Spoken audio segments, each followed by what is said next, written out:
R দিলু আৰু এটা dumper বেপাৰী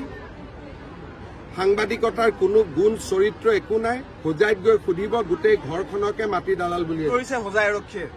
দিলুৱাৰ বোলাজনৰ ককায়েক এজন এষ্টাব্লিছ মাটিৰ দালাল 2021 চনকে তেওঁক গ্ৰেপ্তাৰ কৰা হৈছিল আৰু 21 চনতে তেওঁৰ বিৰুদ্ধে চাৰ্জশ্বিট হৈছিল কিন্তু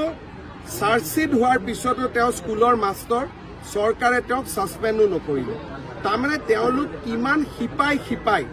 চৰকাৰৰ তলত সোমাই আছে আৰু দিলু আৰু এটা ডাম্পাৰ বেপাৰী সাংবাদিকতাৰ কোনো গুণ চৰিত্ৰ একো নাই হোজাইত গৈ সুধিব গোটেই ঘৰখনকে মাটি দালাল বুলিয়ে জানে কৰিছে হোজাই আৰক্ষীয়ে দিলুৱাৰ বোলাজনৰ ককায়েক এজন এষ্টাব্লিছ মাটিৰ দালাল 2021 চনকে তেওঁক গ্ৰেপ্তাৰ কৰা হৈছিল আৰু 21 চনতে তেওঁৰ বিৰুদ্ধে চাৰ্জশ্বিট হৈছিল কিন্তু চাৰ্জশ্বিট হোৱাৰ পিছতো তেওঁ স্কুলৰ মাষ্টৰ চৰকাৰে তেওঁক ছাছপেণ্ডো নকৰিলে তাৰমানে তেওঁলোক কিমান শিপাই চৰকাৰৰ তলত সোমাই আছে আৰু দিলু আৰু এটা ডাম্পাৰ বেপাৰী সাংবাদিকতাৰ কোনো গুণ চৰিত্ৰ একো নাই হোজাইত গৈ সুধিব গোটেই ঘৰখনকে মাটি দালাল বুলিয়ে জানে